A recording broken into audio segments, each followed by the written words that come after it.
Hello, എല്ലാവർക്കും ഇടുക്കിക്കാരി ചാനലിലേക്ക് സ്വാഗതം. ഇന്നത്തെ വീഡിയോയിലൂടെ ഷെയർ ചെയ്യുന്നത് ഫോഗിംഗ് വഴി വീട് എങ്ങനെയാണ് അണുനശീകരണം ചെയ്യുന്നത് എന്നതിനെ കുറിച്ചിട്ടാണ്. ഞങ്ങൾ കൊറോണ നെഗറ്റീവ് ആയതിനു ശേഷം ഞങ്ങളുടെ വീട് ഫോഗിംഗ് മെത്തേഡ് വഴിയാണ് അണുനശീകരണം ചെയ്തത്. ഈ ഒരു കൊറോണ പാൻഡമിക്കിൻ്റെ സമയത്ത് നിങ്ങൾക്ക് എല്ലാവർക്കും പ്രയോജനപ്പെടുന്ന ഒരു വീഡിയോ ആയിരിക്കും ഇതെന്ന് കരുതിയിട്ടാണ് ഈ വീഡിയോ ഷെയർ ചെയ്യുന്നത്. ഞങ്ങൾക്ക് ഈ ഒരു സേവനം തികച്ചും സൗജന്യമായിട്ട് ചെയ്തു തന്നത് ഇടുക്കി MPയുടെ ഡിസാസ്റ്റർ മാനേജ്മെൻറ്റ് ടീം മെമ്പേഴ്സാണ്. ടീം മെമ്പേഴ്സായ ഇവരാണ് നമ്മുടെ വീട്ടിലെത്തി ഫോഗിങ് ചെയ്തു തന്നത്. ഇനി നമുക്ക് ഈ മെഷീൻ ഒന്ന് പരിചയപ്പെടാം. ഈ മെഷീൻ്റെ പേര് സാനിറ്റൈസർ ഫോഗിങ് മെഷീൻ, അല്ലെങ്കിൽ fogging machine, Bhogar machine, fog machine എന്നൊക്കെ പേരിലാണ് ഈ ഒരു മെഷീൻ അറിയപ്പെടുന്നത്. ഈ മെഷീൻ പ്രവർത്തിക്കുന്നത് 5 മിനിറ്റോളം ചാർജ് ചെയ്തതിന് ശേഷമാണ്.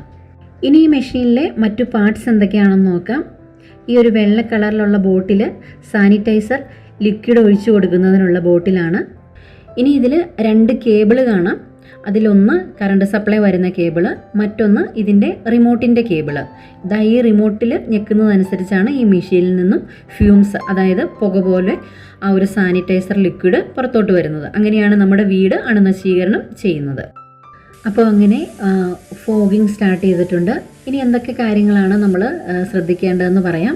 നമ്മുടെ വീടിൻ്റെ എല്ലാ വാതിലുകളും ജനലുകളും ഒക്കെ അടച്ചതിന് ശേഷം വേണം ഫോഗിങ് സ്റ്റാർട്ട് ചെയ്യാനായിട്ട്.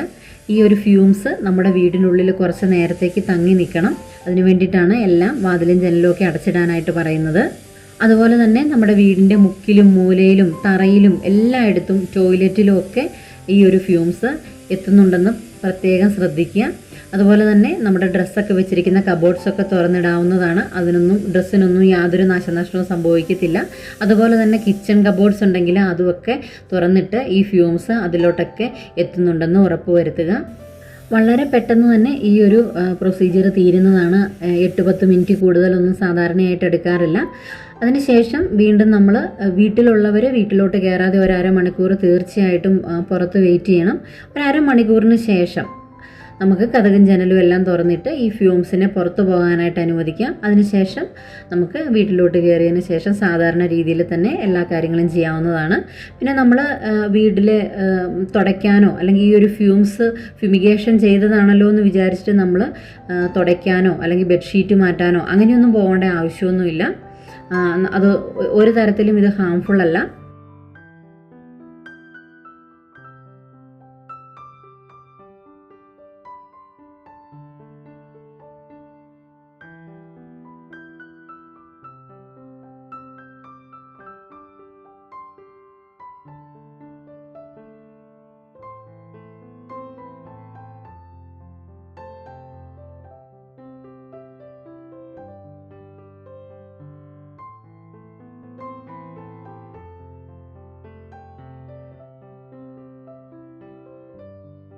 വീടുകൾ മാത്രമല്ല കേട്ടോ, മറ്റു വ്യാപാര സ്ഥാപനങ്ങൾ, ഓഫീസുകൾ, സ്കൂളുകൾ, വണ്ടികൾ, അങ്ങനെ എന്തും ഈ ഒരു മെത്തേഡ് വഴി നമുക്ക് അണുനശീകരണം ചെയ്തെടുക്കാവുന്നതാണ്. നിങ്ങളും ഈ ഒരു സേവനം ആഗ്രഹിക്കുന്നുണ്ടെങ്കിൽ, അതായത് കൊറോണ നെഗറ്റീവ് ആയതിനു ശേഷമോ ക്വാറന്റൈനിൽ നിന്നതിന് ശേഷമൊക്കെ ഇതുപോലൊരു അണുനശീകരണം ചെയ്യണമെന്ന് ആഗ്രഹിക്കുന്നുണ്ടെങ്കിൽ ഇവരുടെ നമ്പർ ഡിസ്ക്രിപ്ഷനിൽ കൊടുത്തിരിക്കാം. അപ്പം നിങ്ങൾക്ക് ഈ ഒരു നമ്പറിൽ കോൺടാക്റ്റ് ചെയ്ത് തികച്ചും സൗജന്യമായിട്ടുള്ള ഈ ഒരു സേവനം പ്രയോജനപ്പെടുത്താവുന്നതാണ്.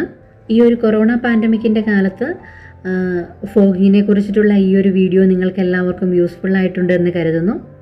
മറ്റുള്ളവർക്കും ഇത് പ്രയോജനപ്പെടും എന്ന് കരുതുന്നുണ്ടെങ്കിൽ ദയവായിട്ട് എല്ലാവർക്കും ഷെയർ ചെയ്ത് കൊടുക്കുക.